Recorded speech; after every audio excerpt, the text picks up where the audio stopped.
Hello everyone, I'm Jo Milne. I'm a technology journalist and I'm here at InsurTech Rising, and I'm joined with Mark Dowds, who's the co-founder and chief strategy officer at Trov. Mark, thank you so much. Thank you for joining us. Why don't you start? You're a serial entrepreneur. Why did you go into InsurTech? Very good question. I sold my last company, and then one of my good friends, Scott Walchek, took me for coffee and said that he had this idea. And it was a very different idea at that time. He said, imagine if we could create the world's largest database about things that people own, and that we could map the ownership graph and disrupt many industries. So if we could give people license over their own data, then they could use that to disrupt retail. We could use that to disrupt insurance and so on. So that's where the sort of seed of the idea was. Scott's a serial entrepreneur. We've been friends for years, and we've always wanted to work together. So that was the seed of getting me in there. So it was more the person than the industry opportunity for you then? It was.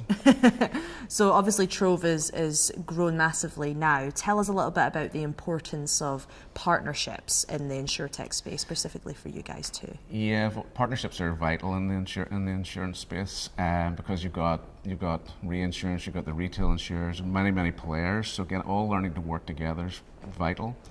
There are some people who are trying to build their own thing end to end, but even they are finding that they're going to need reinsurance and other partnerships. So for us, we're a tech firm. So for us to operate in the insurance space at all, we need to rely heavily on our partnerships. So we have a partnership with Suncorp, with AXA, with Munich Re, with Sompo in Japan. So several, and we're growing that out at the moment. What do you think makes a good partnership from both sides, from the startup side and the big partner? Working with people that you like. You know, there's so many people that I've been in a room with and thought I would absolutely dread to be in a long-term relationship. So it was because these partnerships are going to last for a long time. Launching new products is not. You don't plan to make money in year one, so you've got to grow the market. So these are long-term relationships, partnerships, so you want to be working with people that you enjoy. What sort of advice would you have for any sort of new insurtechs trying to scale their enterprise? Trying to scale, I'd say it would be the same advice I'd give to any startup that's wanting to scale is right now start looking for the people. There's a lot of folks think that it's really all about the money, where the reality is money is a means to get more people mostly, and so you can grow and develop. Finding the people is normally the number one thing, and to do that, it's creating a very clear culture, so that you're able to attract those folks. So that's been something that we've worked really hard on from the get-go. So we say we lead with humility, wisdom, and experience. So we try to ask our partners and our team to hold us accountable to that. What do you think, thinking about the industry as slightly broader, what do you think is going to be the big driver of development in InsurTech over the next couple of years? Can I share more than one? You can.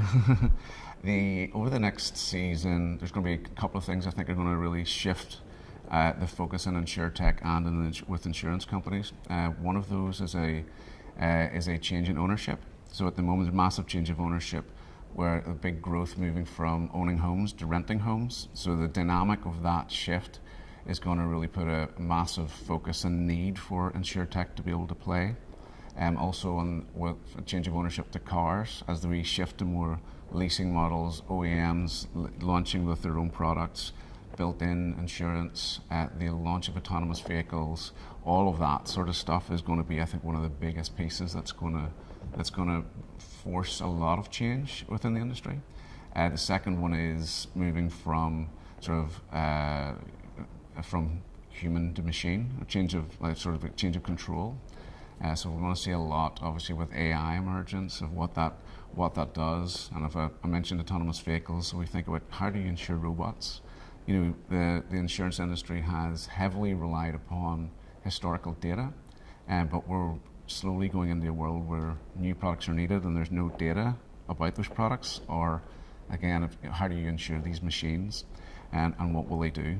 Is it cyber? Is it commercial? Is it all of the above? And how do you price it? So we're going to move into a world where you're not, rather than looking backwards for the data, we're going to have to be looking forwards and receiving multiple streams of inputs of data and trying to find a signal in the midst of those. So that's going to be very new for insurers, and I think that's where the insurance companies are going to need to really heavily rely on InsurTech So I think the next big wave of InsurTech will be that processing of data. So how do you price that type of a risk?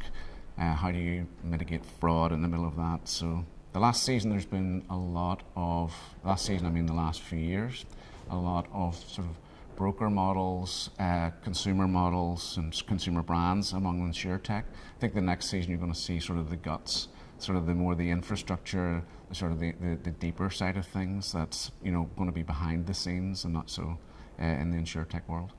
What excites you the most? The autonomous vehicle stuff, actually.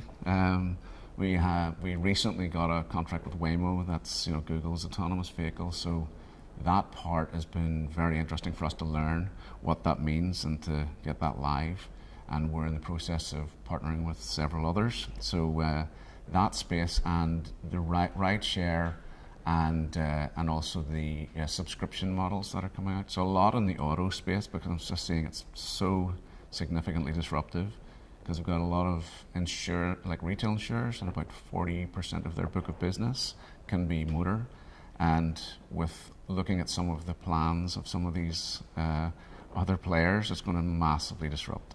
Especially when you start thinking about in the air as opposed to just on Exactly, land as well. Yeah. Okay, we started the first question by talking about you being a serial entrepreneur and what made you go into this industry. You're a serial entrepreneur, what's next? What's next for me? I actually haven't even dreamt about doing anything else. I still absolutely love what I do. Been doing this for 6 years now. We've built a 90-person team. We've got great partnerships, and it's the longest thing I've ever done. But I still haven't cracked the nut yet. So maybe at some point I'll get bored, but I'm certainly not at the moment. Amazing, Mark. Thank you very much for joining us.